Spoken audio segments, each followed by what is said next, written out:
Coba Anda lihat foto ini. Seorang atlet di panggung terbesar dunia lagi lari dengan kekuatan penuh.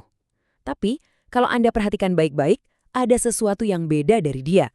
Dan inilah awal dari sebuah kisah yang mengubah dunia olahraga. Kisah tentang inspirasi, kontroversi, dan semangat yang luar biasa. Yuk kita gali lebih dalam ceritanya. Pertanyaannya kelihatannya simpel ya. Siapakah pria ini? Tapi jawabannya, wah, itu yang bikin geger dunia olahraga. Siapa sih dia yang lari dengan semangat membara di panggung paling bergengsi ini? Nah, ini dia. Namanya Oscar Pistorius. Dia adalah orang yang menulis ulang sejarah. Bukan cuma sebagai atlet, tapi sebagai simbol. Simbol dari apa yang bisa dicapai oleh semangat manusia saat kita menolak untuk menyerah pada keadaan.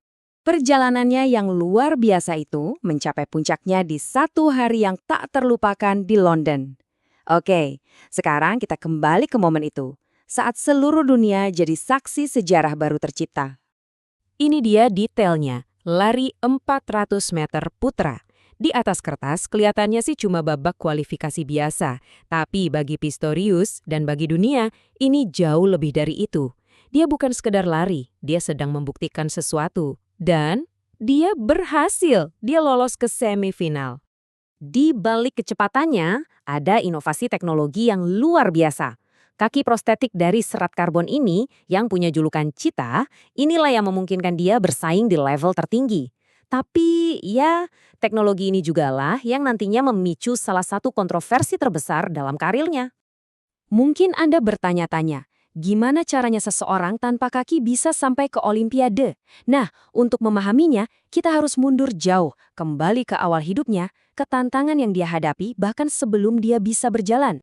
Coba kita lihat perjalanan hidupnya. Dia lahir dengan kondisi langka, nggak punya tulang fibula di kedua kakinya. Bayangin, umur 11 bulan, kedua kakinya harus diamputasi. Tapi, itu sama sekali nggak menghentikan dia.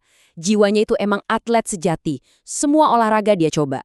Dan ironisnya, justru cedera parah pas main rugby yang akhirnya menuntun dia ke takdirnya di lintasan lari. Jadi, setelah berhasil mengatasi rintangan fisiknya yang luar biasa, dia dihadapkan pada rintangan baru.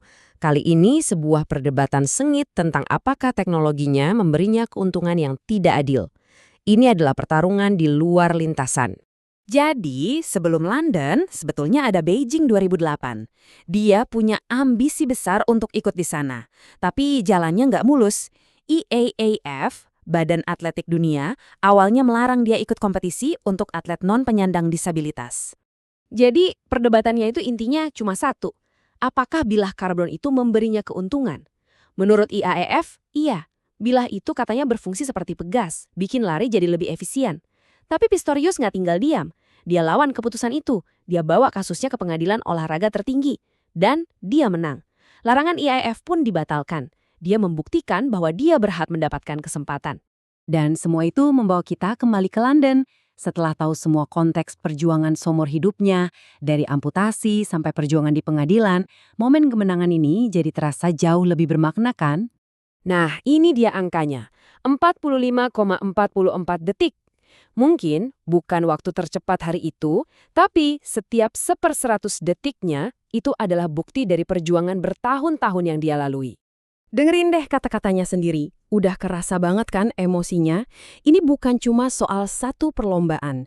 Ini adalah puncak dari pengorbanan selama 6 tahun, perjuangan tanpa henti, hanya untuk bisa mendapatkan satu kesempatan di panggung terbesar dunia. Jadi, apa ya pelajaran yang bisa kita ambil dari kisah ini? Apa warisan dari semangat juang seorang Blade Runner yang begitu menginspirasi? Intinya begini, seorang pria tanpa kaki punya semangat yang begitu besar sampai bisa berkompetisi di Olimpiade. Semangatnya inilah semangat pantang menyerahnya yang patut kita contoh. Kisahnya adalah bukti nyata bahwa semangat manusia itu bisa melampaui batasan fisik yang paling ekstrim sekalipun. Kisahnya seakan jadi pengingat buat kita semua. Sesulit apapun hidup ini, kita harus percaya. Percaya bahwa kita tidak akan diberi cobaan yang lebih besar dari kemampuan kita untuk mengatasinya. Kuncinya ada di sana. Nah, setelah mendengar semua ini, coba kita renungkan sejenak.